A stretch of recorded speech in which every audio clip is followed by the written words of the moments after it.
नमस्कार, मी दिलीप स्वामी, जिल्हाधिकारी तथा जिल्हा दंडाधिकारी बोलतोय।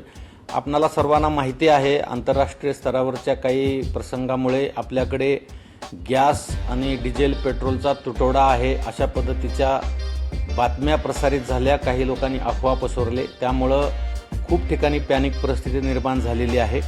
परंतु जिल्हा प्रशासन या संदर्भामध्ये दक्ष असून सर्वत्र तपासणी सुरू आहे। आपल्याकडे डोमेस्टिक म्हणजे घरगुती गॅस वापराच्या संदर्भामध्ये कुठलीही अडचण नाही आहे।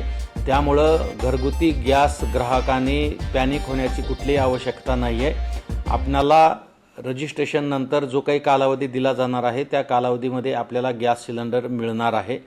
फक्त कमर्शियल गॅस उपलब्धतेच्या बाबतीमध्ये अडचण निर्माण झालेली आहे, त्याच्या संदर्भामध्ये सुद्धा शासन स्तरावरून प्रयत्न चालू आहेत आणि जिल्हा प्रशासन स्तरावर सुद्धा या संदर्भामध्ये विविध कंपन्यांशी बोलणे चालू आहे। परंतु घरगुती गॅसच्या संदर्भामध्ये ग्राहकांनी पॅनिक होण्याची आवश्यकता नाही।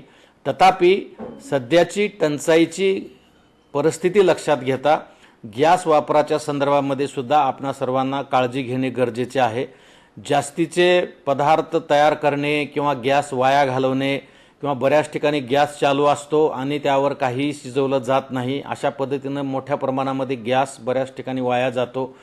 तर या सर्व बाबी आपण लक्षात घेऊन माझी सर्वांना विनंती असणार आहे की आपण पाणी टंचाईच्या काळामध्ये ज्या पद्धतीनं पाणी जपून वापरतो त्याच पद्धतीनं आता गॅससुद्धा आपल्याला जपून वापरावं लागणार आहे। जोपर्यंत ही परिस्थिती निवळत नाही तोपर्यंत प्रत्येक ग्राहकाने आवश्यकतेप्रमाणेच अत्यंत काटेकोरपणे गॅसचा वापर केला तर आपल्याला गॅस पुरेसा उपलब्ध होऊ शकतो। त्यामुळे आपण गॅस वाया जाणार नाही याची पण काळजी घ्या। संपूर्ण गॅस एजन्सीच्या तपासण्या आमच्या पुरवठा विभागाच्या टीम मार्फत तयार केलेल्या तपासण्या होत आहेत। जिल्हाभरामध्ये आपण 11 टीम तयार केलेल्या आहेत आणि कालपासून सातत्यानं या ठिकाणी तपासण्या सुरू आहेत। कुणी जर काही सावळा गोंधळ करत असेल, काळा बाजार करत असेल आणि त्याच्या पद्धतीनं काही साठे वगैरे करून ठेवत असतील तर तुम्ही जिल्हा प्रशासनाशी संपर्क करा, जिल्हा पुरवठा अधिकाऱ्याशी संपर्क करा। त्याच्यावर आम्ही तातडीनं EC ॲक्ट खाली कारवाई करू। परंतु या परिस्थितीमध्ये सर्वांनी थोडं संयम बाळगणे आणि प्रशासनाला सहकार्य करणे आवश्यक आहे, ते आपण कराल असा मी विश्वास बाळगतो। धन्यवाद।